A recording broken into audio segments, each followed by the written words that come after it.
It's Your Case, presented by VetCity.com. I'm Olga Travetti, your radiologist on demand for this week.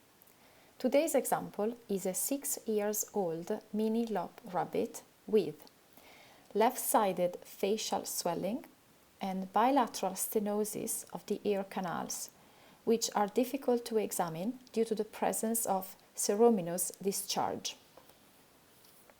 So, when we look at this region, the region of the tympanic bullae, there is a difference between the left side, which is this one, and the right side. The normal content of the tympanic bulla is gas, so the right side is normal, and on the left side there is definitely something going on. But in order to assess the tympanic bulla appropriately, we need a lot of symmetry, so we better reconstruct in MPR. So, in MPR reconstruction, we can notice that the left tympanic bone has an area of abnormality here, where you can see that part of the bone is missing when you compare with the right side. So this is an osteolytic area at the level of tympanic bone. And I don't know if you can notice, but there is also some irregularity and thinning of the bone at this level. So some osteolytic changes involving the left tympanic bone. Regarding the content of the bulla, we will be actually in a better situation to assess it with a soft tissue post-contrast algorithm. But for now, we can just remember that there is something going on also in the lumen of the bulla. In the meantime, while we are in the bone algorithm, we can assess the medial aspect of the tympanic bulla. So at this level, we have this small canal. This is the internal acoustic meatus. And we can notice that this canal is slightly wider on the left side respect to the right side. So this is an indication that something could be going on in the internal ear of the rabbit, and we will get to that later. So, going back to the transverse images, we remember from the history that there was a history of left-sided facial swelling, and when we scroll, we can definitely observe that there is something going on in this area. But in order to identify exactly where this lesion comes from and where it goes, we need again some reconstructions, but this time in soft tissue. So, when you look at the transverse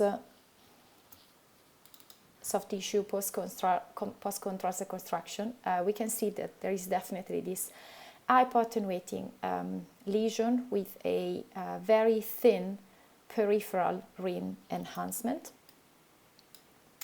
And focusing for a moment on the tympanic bulla, when we follow the content of the bulla, we can see that the content sort of opens into this big lesion. So the lesion actually originates from the lumen of the tympanic bulla, which is an osteolytic bone.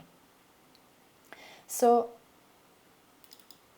we now want to know where this lesion opens up, if it does, and we can get this information from the dorsal reconstruction. At this level, we can see that this elongated structure is the ear, the left ear of the rabbit. These are the eyes and this is the brain. So we can see our lesion at this level. And when we follow the content of the external ear canal, at this level there is gas, which is the normal content of it. But then when we go deeper, we can see that we have soft tissue material, and this opens up into the lesion we saw previously. So this big round lesion originates from the osteolytic tympanic bulla and then expands into the medial aspect of the external ear canal.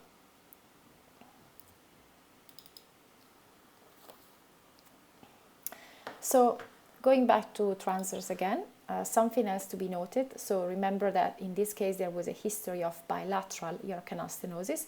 We need to check also the right side. So on the right side, the tympanic bone is absolutely normal and the tympanic bulla content is gas, which is normal. But then when we follow caudolaterally, we can see that the first part of the external air canal contains soft tissue material. So this is abnormal because we should have gas at this level. And then finally we can see the normal gas content in the rest of the right ear.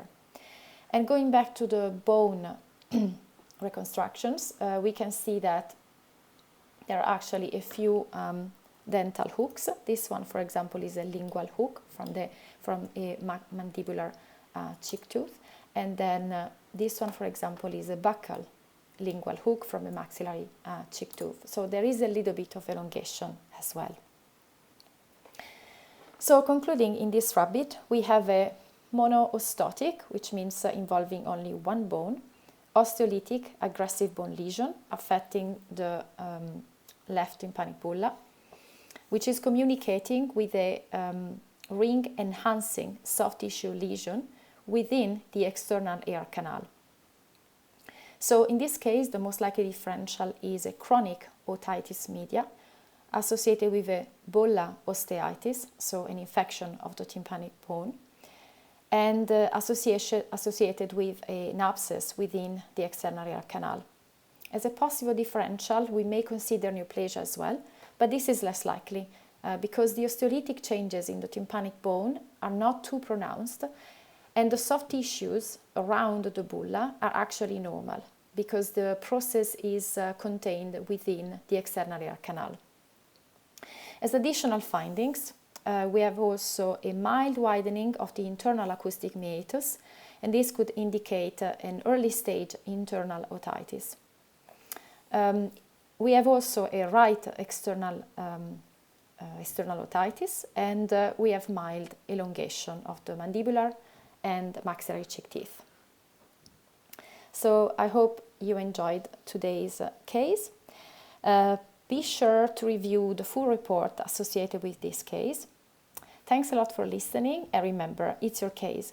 So please post your questions on social media.